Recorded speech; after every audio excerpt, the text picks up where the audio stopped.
Hi guys, welcome back. This is 2000 Gaming again. Bring another Lost Sword content. If you're enjoying the content in this channel, please do consider subscribing, hitting the like button. Thank you again for 4K. Hopefully it snowballs into 5K. We reach that within this year. That would really be an instrumental, an insurmountable goal. But like hopefully we reach that. Please do consider subscribing. So now we're gonna be talking about the tier list in a way. We're in. Where is Lohengrin currently now in the tier list? The Korean server. Like again, shoutouts to Sefi. So I'm gonna put his link down in the description, and the link for this one, he made this website for people who are into Lost Sword as well, and all of the gachas that he's been playing. He's really a cool dude. Shoutouts to you, Sefi. I'll be putting the link of this tier list and then the link down in the description as well for his channel. Please do subscribe to him and do watch him as he do his regular streams. He's really a chill dude. So going to the Lost Sword PvE tier list. So this is an overall PvE tier list, small websites. This is what his tier list is looking like. It's fairly simple, T0, T1, T2, T3. So currently right now, T0 are these characters. Know for a fact why are they T0, because they're really be good on the main meta right now. So if you have Tiamat, if you have Neo Bedivere, because Neo Bedivere is like an attacker archer that also has heals whenever opponents hits an enemy. So everybody heals up. Like it's not a big of a heal, but like it's also a heal somewhat. So usually they pair Neo Bedivere with the Wiz range combo. Okay? Galahad, we know Galahad. Galahad buffs all of your wizard and range. So she also has the Ethan card. She's very tanky. She can be your frontliner. Together with Lancelot. Lancelot again, he's a big investment in a way as well. That like I've been hearing stuff like T3 Lancelot is good, but a T5 Lancelot is much better. It's always known for a fact that if you're playing Lost Sword, a character that you want to like make is at least T3. But if you really wanna push moving forward is T5. Awakening is not. It's for the whales. And then I feel like T5 is all for the whales as well, because like if you're free to play at least a copy of the character, or the least you can do is T3 the character. So we're talking about Lohengrin, and she's a T3. Preferably for me, my opinion is I will still be trying to pull for her, trying to get her at T3. If you have a Tiamat at T5, it's all up to you if you still want to put in another damage dealer in Lohengrin. Or if you wanna, again, it's a long game in a way wherein you need to like time is your investment as a free to play. So if your time is your investment, maybe just save up for gems and then try to pull in T3 Lohengrin, and then hopefully everybody here is part of the regular banner. Pull for them randomly, because the devs has been giving us like almost every week a free 10 pull. So which is really cool in a way. So man, but like I'm so gutted when I had this pull. I just made a video. I'm just gonna show you why Lohengrin is good. So she's a chaos damage dealer, just remember that. So she has a weakness. Because like compared to Tiamat, which is holy, and Neo Bedivere, which is holy, and Merlin, who is also a holy character, they practically don't have any weakness at all. But for characters such as like Galahad, like even Lancelot, they have those Radiance, they have those weakness as well. But again, despite those weakness, they can still push forward because of their damage that they're dealing. Okay, so she's a back row, and she can also be a frontliner.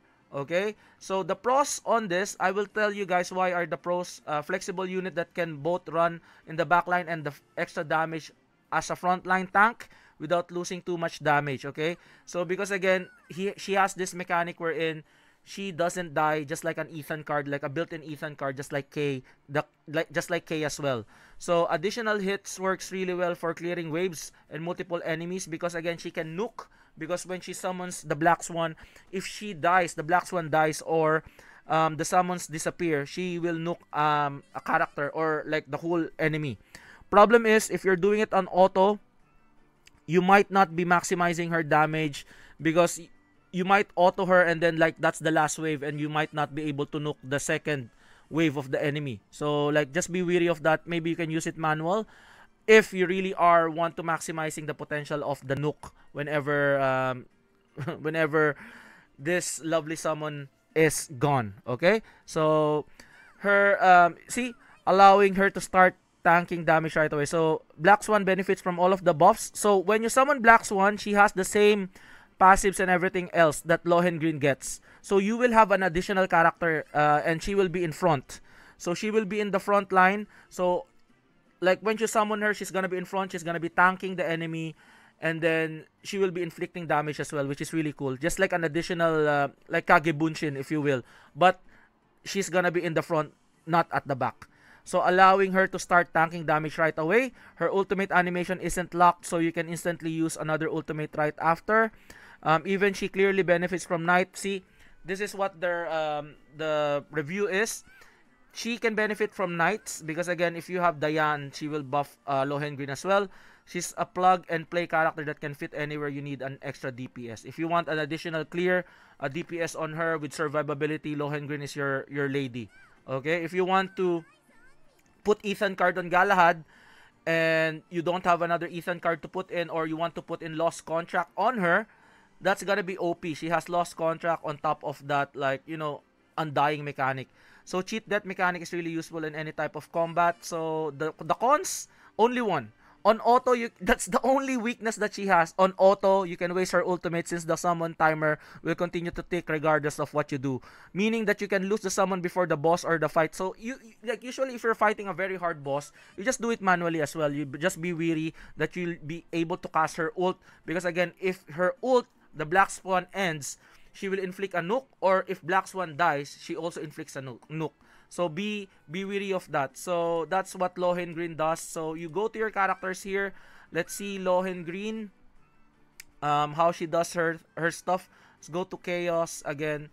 Chaos has a fair bit of a weakness there, but like looking at Lohengrin would be the strongest Chaos damage dealer in the game. Okay, so going back, let's go back to the game. So that's the short gist of it. So, okay, Lisa, stop showing your back there. Anyways, so going back to the character, going back to Lohengrin again. So currently my Lohengrin is at T2. So the card, I'm not really a fan of the card because you can put in more cards on her. You can even put a Ran card on top of her because of that like Undying mechanic, and then maybe Tiamat on Lost Contract. So you can use that one as well. So melee attack 24%, ignore damage reduction, that's for bosses. And then Swan's duality, basic attack, passive skill damage increase to 3.5%. Yeah, it's strong enough, but like there's some much more stronger cards you can use. Like for example, you can use the Ran card, which is really OP. This is OP, melee attack and then crit chance. Okay, and then this one as well, additional damage whenever you get hit. So she inflicts more damage. That's what, you know, I've equipped this one to my Galahad. That's why I was able to clear 30-20. Because, and then the Ethan card at the back. So, of my, I think I used Ethan card on Claire and lost contract with Tiamat. So, that's what I did. So, you can put Ran here, or you can put Lua card as well. So, Lua card is really strong. I'm still waiting for that. But I'm still waiting for the Carp Dim card. I'm gonna use my selector to pull for that because I'm trying to push for harder content. So this Lua card is really good. Just imagine critical damage is still at like level 1 and additional damage 6%, and then alter the remaining cooldown of an active skill to 0. So your cooldown will be resetted, and then you will be able to hit this one. This is an OP card to have. I'd rather have this than her card itself. So I'm not gonna be pulling for her card. Hopefully I'll just transcend her to T3.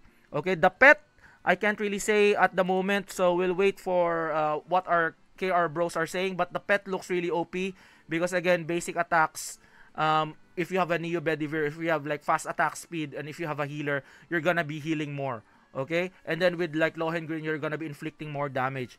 That's what like I was like, yeah, theory crafting in my head to get like not everything that we can like what the Korean bros are saying you can agree, but again, I can also make my own theory on how she's being used. And I think that the character itself, she's really good in a way that like you can put her anywhere.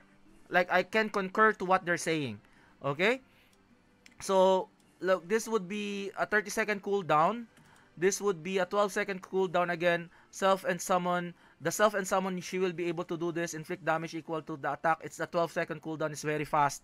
And then she's like a bit greedy, but like even though she's greedy, she's just almost like Tiamat. Okay, that she can be inflicting quite a huge amount of damage. So you can put her at the back line, at the front line, just like Isabel. You can put her wherever, because again, you want to maximize again that mechanic of her, that she doesn't die in the front or at the back. So see this one, so prevents death when receiving fatal damage, and here,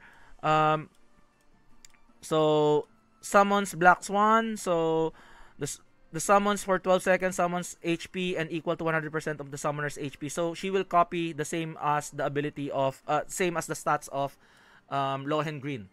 So again, she will be inflicting. Black Swan unleashes a powerful finishing move under the following conditions. The damage is equal to Lohengrin's encore skill. So the encore skill would be here. Inflict damage equal to 640% of that attack. So encore skill will be Black Swan is unsummoned or Black Swan is defeated. So she's fairly strong in a way. I'm gonna be equipping. So the weapon would be Ardonite. I'm gonna be equipping an Ardonite here, but like I need to get a bit of like a very good weapon for her. So I need to buff her up, and then I don't have too much resources. I might put her here and then swap it with my main team. So she looks really nice. T3 is my target. And then after that, I'll focus on Lancelot, and then that's it. I have a two team on range, and I have a range and a mage team with Galahad. I will be having a knight team despite Lancelot not being able to, like, I don't have any copies of Lancelot. I should be trying to investing on Lancelot. So after I've invest on Lohengrin at T3, hoping I'm not problem is Lancelot is almost at the end of the banner. So it's up to you if you want to put in Lancelot again. She's strong in a way, but you need a high investment on her, T3 or T5, but like preferably they're saying a T5 Lancelot would be preferred, but that's why I'm trying to put my Lohengrin at T3, because I can still switch her in with my range and mage team together with Galahad. So I can put her and Galahad in the front, and then Tiamat healers at the back, and then Neo Bedivere and then the middle character. Depends on what you need to do. There's lots of combinations to be have. So she's very, very flexible damage dealing character moving forward. So yeah. So it's still up to you. Still up to you again. I'm not saying that like okay, like, but again, T0, she's a must pull. Like maybe just a copy of her. If you're free to play, just use her, just a copy, like, and then save up, and then maybe get her on regular banners, because you can get them on a preferred, like, you will be getting their mono character summon banner, because again, as I've told you in the past, even my Tiamat at T4, I stopped at T4. I was able to get the last copy of her just randomly on a random pull. So you might be able to get her randomly. I had also an Isabel T3, just pulling her randomly as well. She's not even on the banner. So like I wish Gawain, like hopefully Gawain doesn't really see. Even my K has one. So hopefully my Lancelot will be getting more love, but I'll be using, plus you also have a selector that you can choose from. So maybe what I'll do is like Lohengrin card, like maybe I can get a selector for Lohengrin, or I need the Carp Dame card. It's really important that the Circe card, so that I'll be able to push content. Lots of things that you need to have here in this way. Like you will be transcending this. This is a very important card to have, because of this attack reduction for your whole team is very important. That's a passive buff on your team. So it's all depends on you. All depends on your resources. But again, if you're a dolphin, if you're a whale, preferably T3, and then go ahead and Lancelot, and then you have your knight team. And then if you don't, then if you're a whale, then T3, T5, T5er, and then T5 Lancelot. So it is what it is. But for me, she's a must pull. Okay, she's a must pull. But like if you're really pressed for resources, I suggest just get one copy and you're done. As long as you can use the character moving forward. So that's it for me. Hopefully you guys like this video. Like and subscribe again. This is 2300 Gaming. Also do follow Sefi. Is a very it's a very nice dude, and also streams gacha games. And also again, that's it. You almost